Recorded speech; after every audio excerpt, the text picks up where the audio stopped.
Thank you. So in this presentation, I'm going to explain what the Ministry of Justice is doing for you.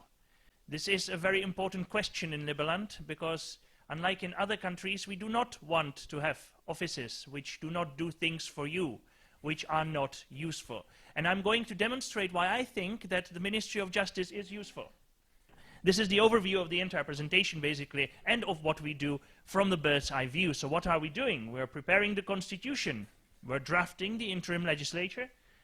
We are working on the blockchain. We're supporting the cabinet as much as possible.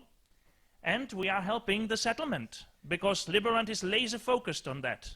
And in the future, there's kind of an outlook I'll talk about in brief, about how we are going to run the justice system. But let's begin with the Constitution. The Constitution is a libertarian one. It is inspired, as you can see in the picture, by the American Constitution and by others, such as the Swiss Constitution, also in part by Singapore. The point is to ensure that the individual freedoms and property rights, which derive, from which the freedoms derive, and from which also human rights derive, are protected. I want to talk a little bit about that.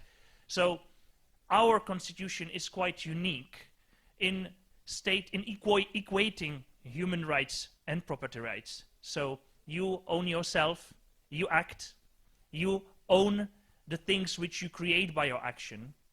And for us that defines human dignity, that this can be undisturbed. And if you look in history at all the regimes which have ever acted against human rights, property rights were not respected.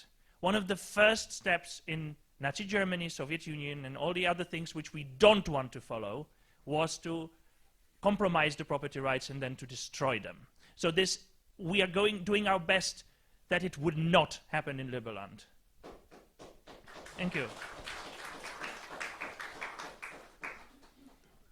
We are doing this by introducing decentralization and limited government, and to ensure that the free market principles are represented for years and years to come.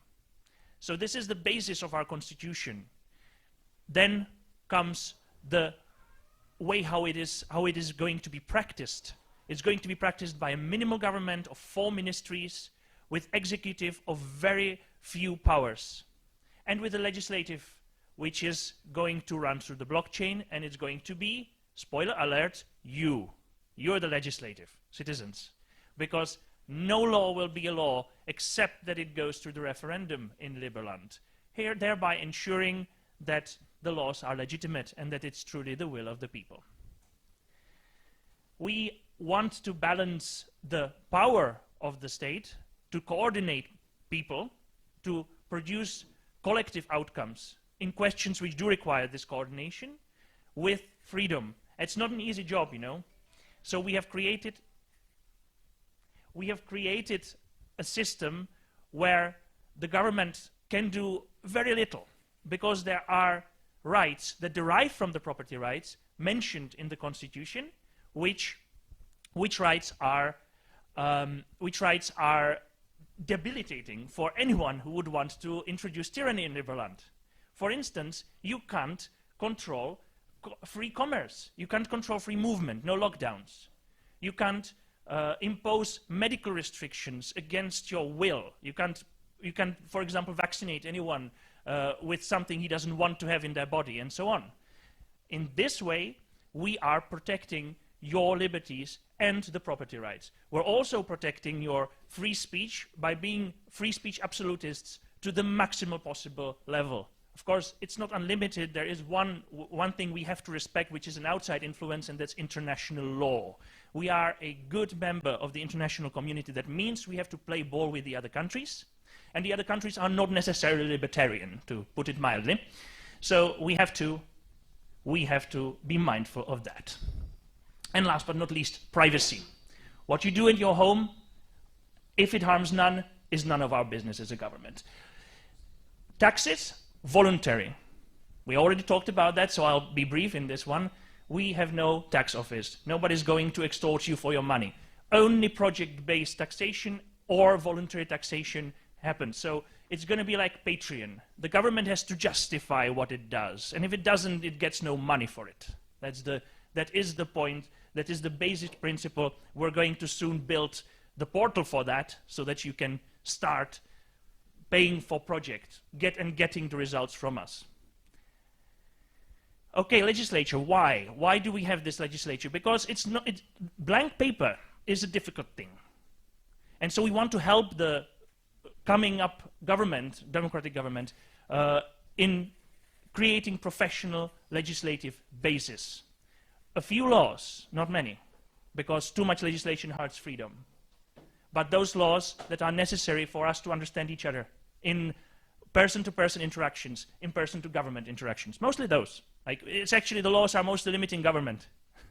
So this is what we're doing, and we are, of course, ensuring that the transition to the regular government, of which Dorian's going to speak soon at length, will be smooth.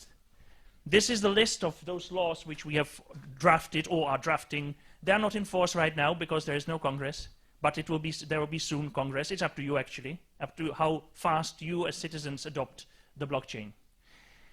Those laws, citizenship law, obviously, contract law, police law, yes, we want to have that, and it is to limit the police, not to give it powers, but to limit it, to make sure that you have rights against whichever security will be in Liberland in the initial settlement.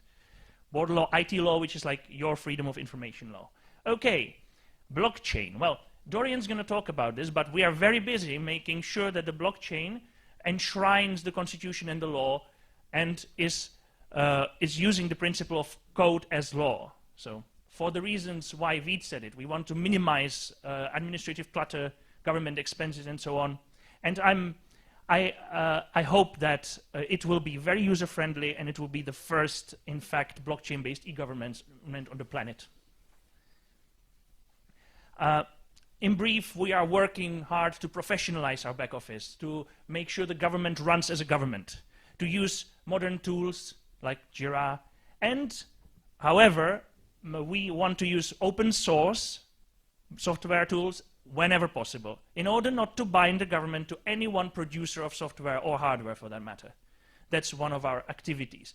We are using Jitsi Meet, Signal, and exploring alternatives to other programs so that we can de-Google ourselves, for example, and so on. Hello? It doesn't work. Great. This is very important. The settlers are the key, and we are providing them with all assistance and support. Whenever the Croatian police does something that would be illegal by their own standards, we need to be there to address that. And we have a team in Croatia which is working with us professionally so that we can address that within the framework of the Croatian law, which is the way how it should be addressed, in a civil but resolute manner. We want to be their friends, so we're also giving diplomatic support, the olive branch arm, and we are supporting that. We have professionals for that also, and the Ministry of Justice stands ready to assist those professionals. Whenever the settlers are in trouble, we are on the phone. We're ready to help them, basically 24/7. And we want a smooth and orderly and positive settlement, and soon. And if at all our efforts will matter, it will be soon. We want to make it soon. We don't want to make you wait. You've waited enough. For the future now, we are designing the courthouse, as the picture shows.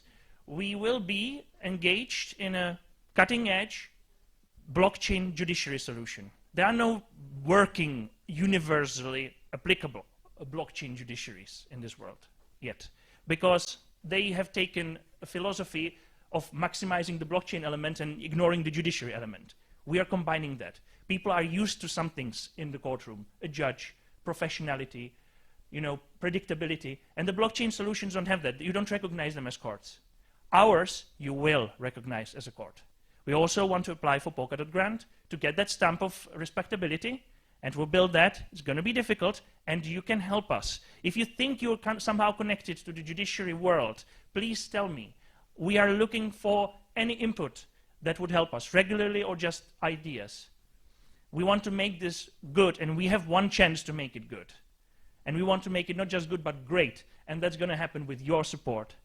So, thank you for your attention. Thank you very much. I'll be looking forward to talk to many of you during this conference. Thank you, and thank you, Mr. President.